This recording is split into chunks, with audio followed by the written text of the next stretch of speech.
So it's now 12 o'clock in Denmark and it's 11 o'clock in UK. Welcome to Danish and Coffee. And I like that Kevin started the show with doing like this because you got some new teeth or something. I got some new teeth, and it's the same time zone in Portugal here today, and it's nice and sunny outside. I'm just sitting in the air conditioning at the moment, enjoying it. I love it. Welcome It's to all right, Portugal.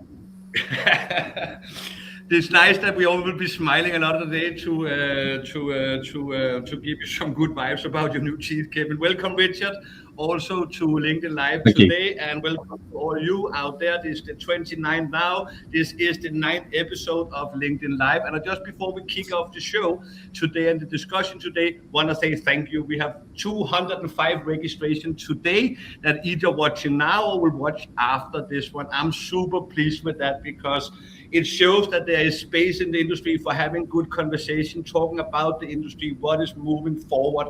So with that little introduction, I have also brought, sorry you are not here, somebody wrote to me last time, you call it Danish, there's never any Danish, so it's here, you guys are there, so you must, do what you do. With that said, I haven't even got coffee, I've got juice. Next time, Richard. Richard, welcome to the show. Richard Grinham from Lanson has joined us today to a conversation. And maybe before we deep in, Kevin, to that discussion, Richard, maybe introduce yourself a little bit, where you're coming from and your time in the industry, maybe. Yeah, of course. So Richard Grinham, I've spent the last 20 years plus working across credit collections and debt purchase. Spent a pretty long tenure at Cabot Credit Management, doing a variety of different roles from some data analytics pieces through to litigation and a variety of other things in the middle.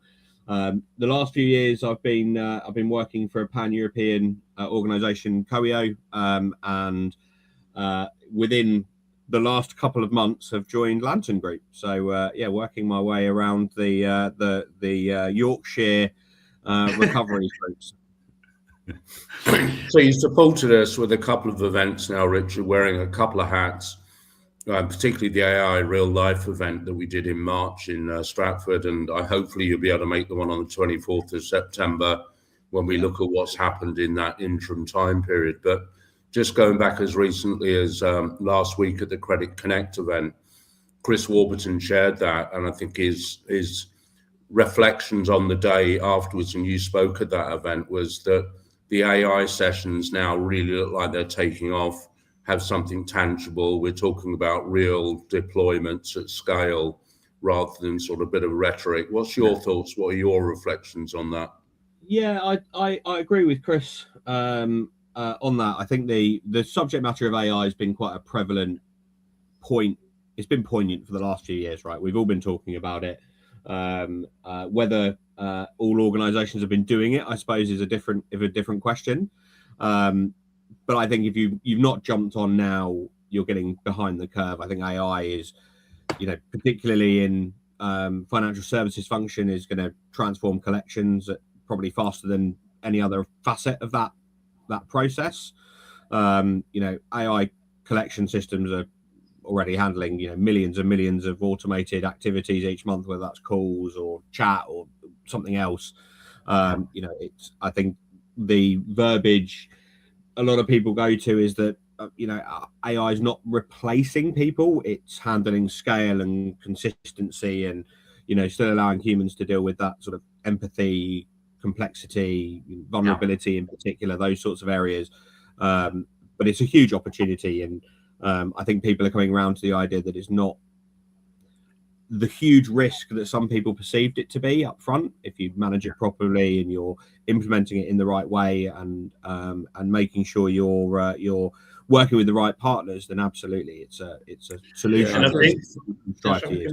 No, but I think we said something, a great little word there is also about humans in the loop and what is, and you mentioned some areas, and then I think again, that's the thing where we are moving into. There is just spaces and places, if it's in chat and email and communication, where AI can handle those like more simple cases or be a part of the conversation, and then you have humans in the loop when that is necessary, of course.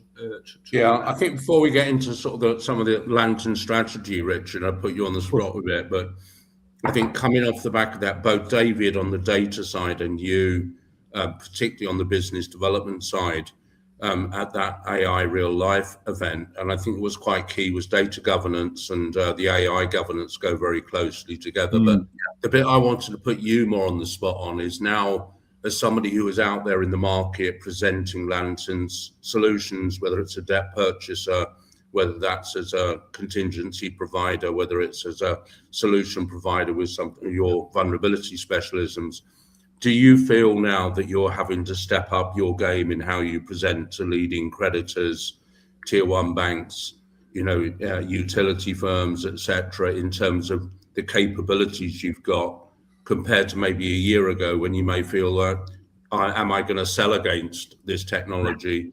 Because everything is evolved, it has to be in your toolkit. Yeah, I think so. I think when you're talking about tier one clients, I think you've always had to be top of your game, wherever the industry is at that point in time. When I was first in business development and sales 15 years ago, you still had to be showing why you were the company to be working for, right? I think the interesting piece around that is you can have a lot of dialogue around AI or automation or self-service portals. I think the proof is in seeing a lot of those things these days. I'm a big advocate for bringing people on site, building those relationships, showing the offering, because I think everyone in any environment says, "Oh, we're really good at handling your customers." Because if you're not, that's the minimum standard, right? But at being able to talk about AI that maybe historically has been perceived with a bit of a stigmatism around it. How efficient can it really be? Would you use it? Is it less empathetic than humans? I think in the right interactions, it's really useful. I think AI will make collections more humane in a certain extent because it provides availability outside of traditional working hours, support when people are looking for it most. I think it has more of an impact than just scalability. And those are the sorts of areas that I think when you're getting in front of any client, no matter the size, no matter the logo that you're talking to, it's about showing what you're achieving for that customer base, how you're maintaining someone's reputation, how you're treating their customers with the right level of focus, how you're segmenting, whatever it might be. And I think those are the aspects that for me make any of those discussions really important. And it's great to show that as an industry, I think generally, culturally, a lot of businesses are very aligned, whether they're competitors of Lantern, whether they're clients. I think there's a real alignment in making sure we're treating the customers in the best way we possibly can.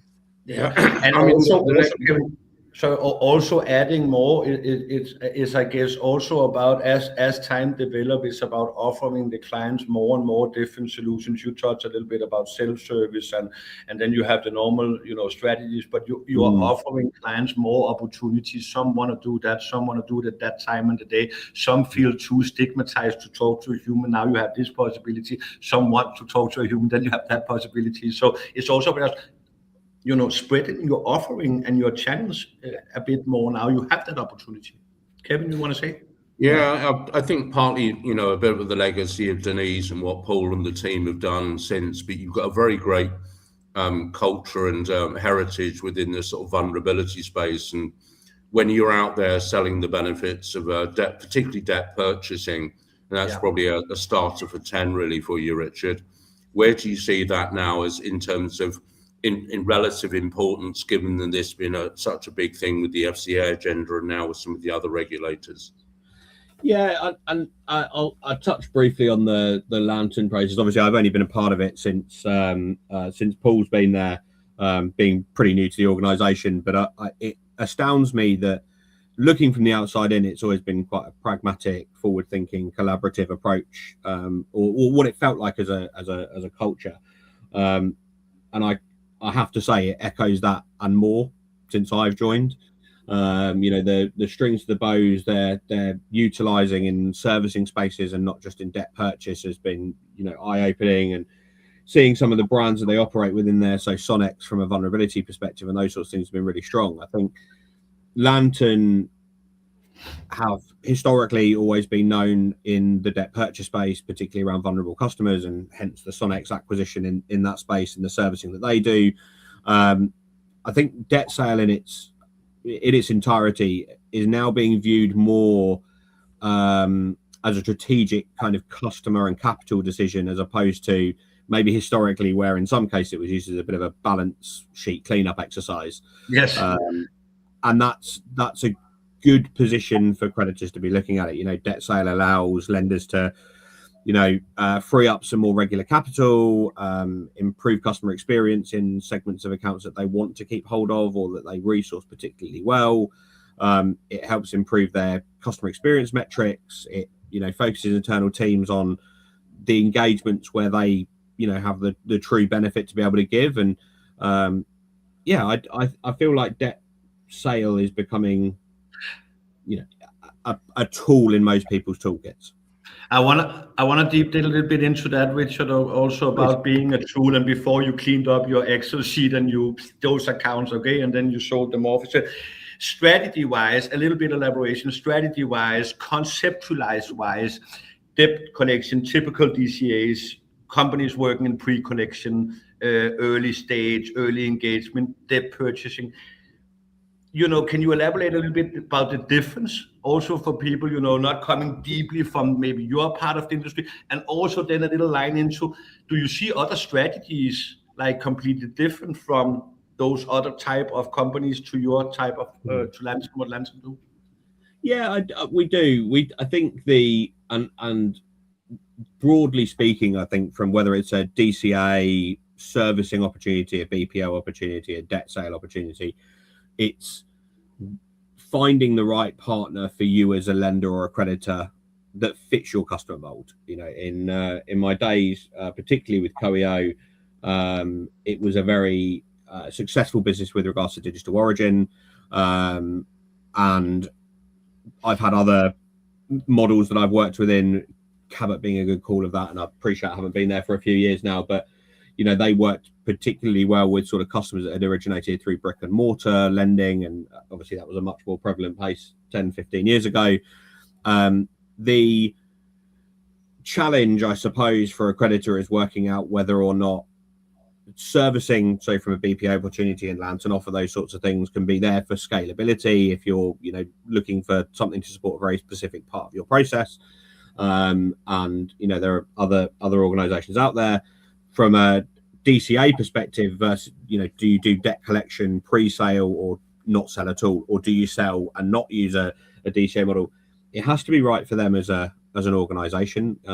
We have creditors in our space that Lantern work with who sell pre-DCA because ultimately it achieves a higher price because you've not been through 180, 360 days worth of collections processes, and it wants to free up the capital or want to move that resourcing off of their book. And we have others who we work with on a servicing capacity that utilize DCA space and run 2 or 3 panel partnerships before they sell, because from their perspective they see value in getting the collections through in that 12-month period with a DCA or 2. And still get a sale price thereafter. It might not be as high as it was before, but for them, that's they're hoping to get the recoveries and rehabilitation of the DCA process and not need to sell parts of that portfolio. I think the buying process on debt purchase is pretty competitive, whether it's digital servicing, and we like to feel from the few weeks I've been at Lantern, and certainly the processes I've seen, we have a really good digital servicing offering. Our decision science data is strong, and another area that AI can help people in is that segmentation of customers. Outcomes are really strong from customers, so we can be pretty prescriptive and evidence-based in getting in front of those tier ones that you mentioned earlier, Kevin, to show we do look after customers. We aren't pushing people to make a payment today if they need forbearance, if they need a break. And ultimately I'd love to buy every portfolio under the sun, and I'd love to be the DCA that everyone comes upon. But ultimately, you need a panel. I've been on the side of things where I've outsourced debt for companies before, and it's always a good position to have 2 or 3 partners that you can rely on that maybe have slightly different strings to their bows to give different customers the right journey that they're looking for. And I think that will continue for the foreseeable future. I mean, it's a flip side to that, Richard, isn't there? I'm just before I came away, I think it was Wednesday this week, I had to deal with an FCA request where they were asking a debt buyer to say, have you bought any motor finance debt? Is the business you bought it from still in business? Yeah. Isn't it? Where do you feel you fit in this customer journey, and do you have any accountability for it? So the due diligence bit now is becoming much more serious, particularly when you look at the legacy of times gone by, because this is going back to 2007, which most due diligence would never stretch back that far in my memory, really. So there are a lot of things now where you are, as a responsible buyer, looking at, can you pick up that journey? You've got the credit information market study, and where do you pick something up if perhaps somebody hasn't been as resilient as you are in terms of how you do that, in making sure there are fair outcomes for consumers. So what do you see some of those challenges being now, if you're out there looking at this, where it is a partnership and you're working with people on forward flow type deals? It's a difficult position to be in, right? In that this redress scheme is going back quite a substantial period of time and is affecting purchasers, creditors, for processes that definitely aren't in place today or haven't been in place for a few years, and things that have changed, and you might have a small part of your portfolio that's affected by it, and all those sorts of facets. It's difficult to plan for every eventuality that might happen in 20 years' time. I think from a due diligence perspective, it's an area that we're pretty strong with. We're very relationship focused with our purchasers, with our sellers, as a purchaser.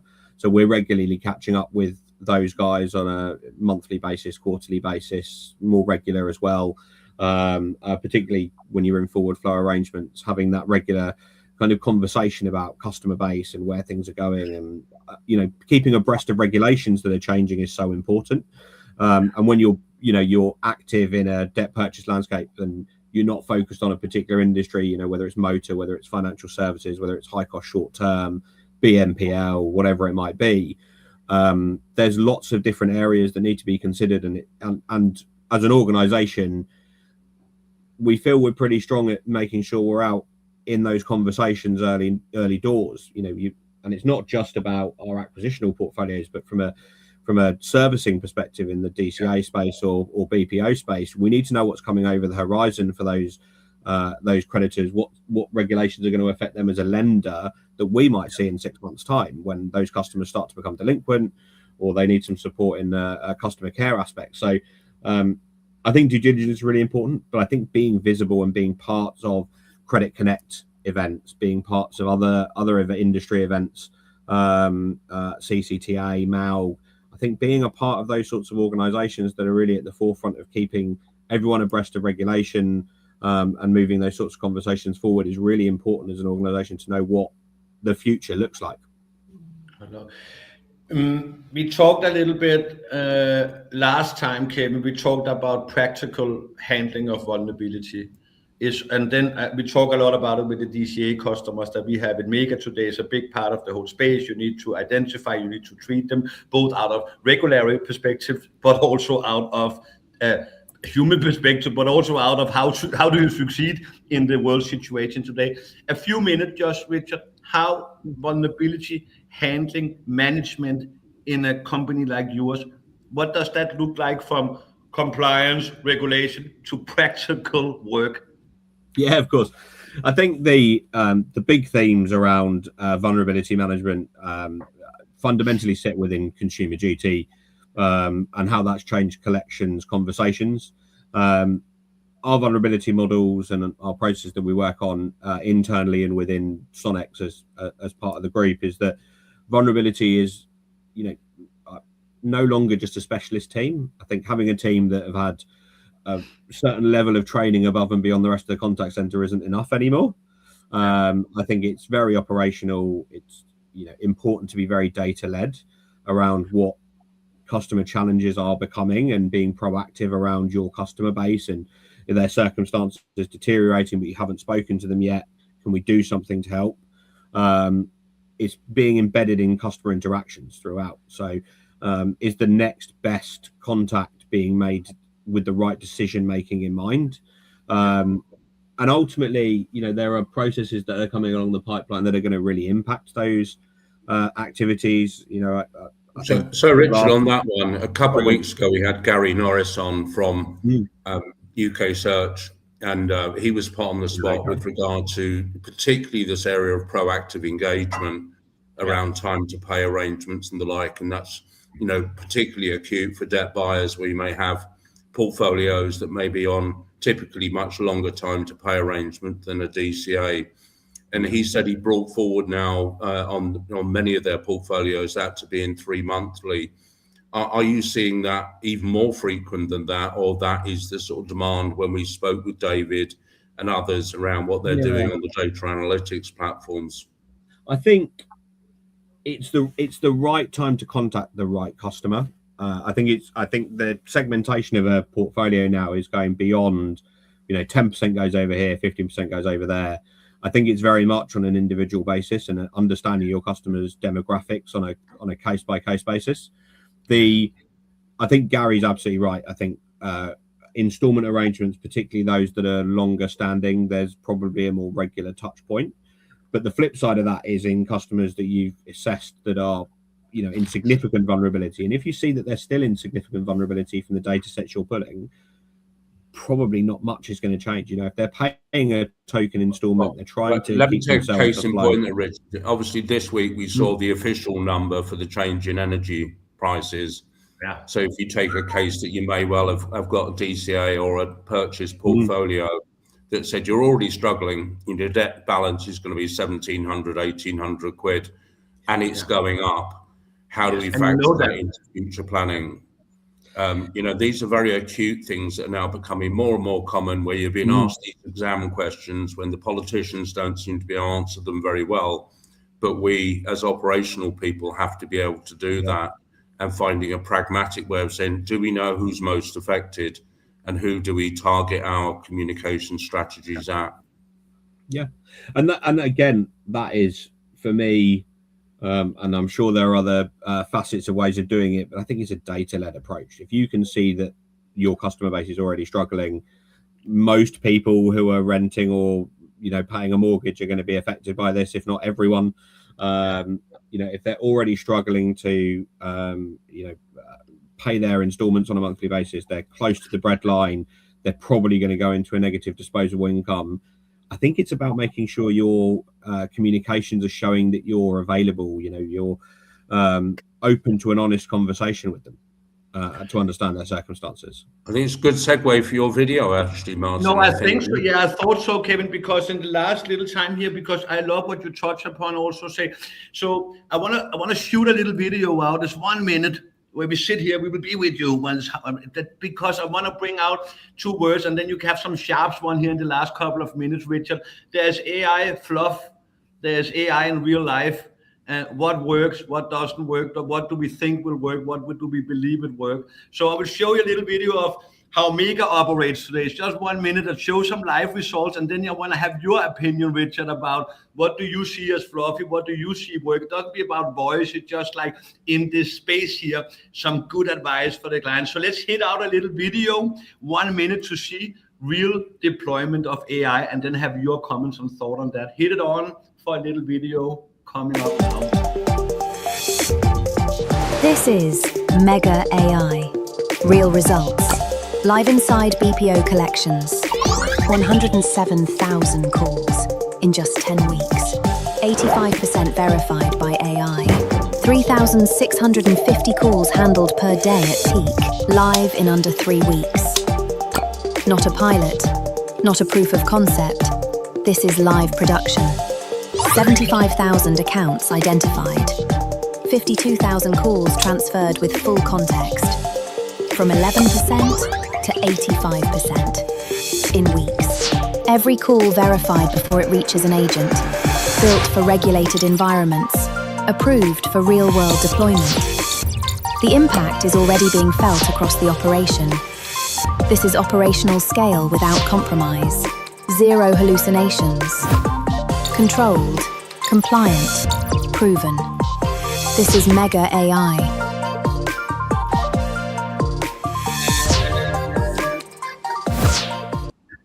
Then I also got to put a little commercial in middle of the show for a little.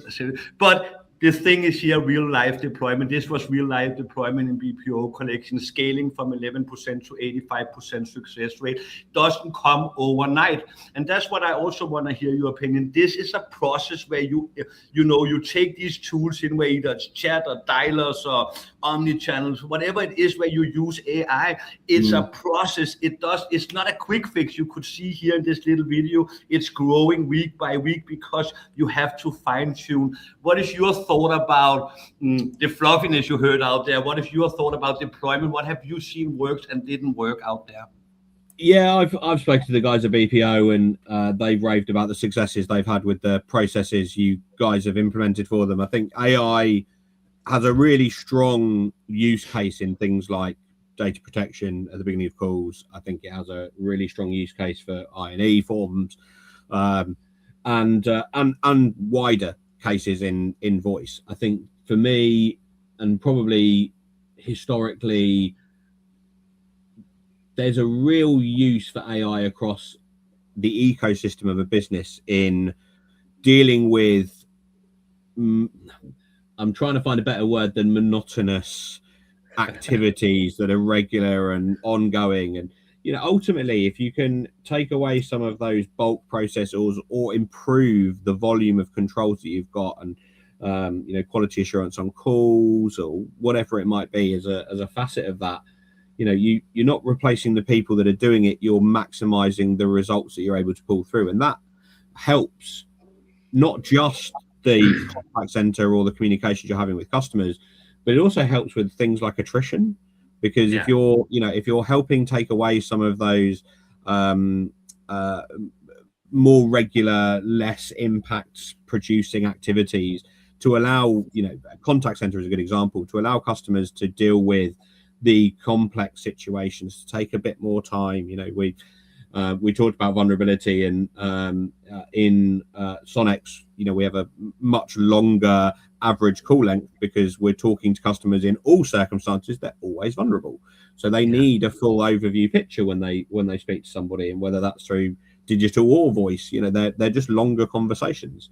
Richard, I've just been able to check the chat out, and Colin Trend, who's been on several times before, he's always a good watchful eye on these, has mentioned your website and the prominence of income optimization and the importance of that, and the fact that it can be complex, but some of it can be relatively straightforward if identified correctly for those who've never really undertaken that exercise before.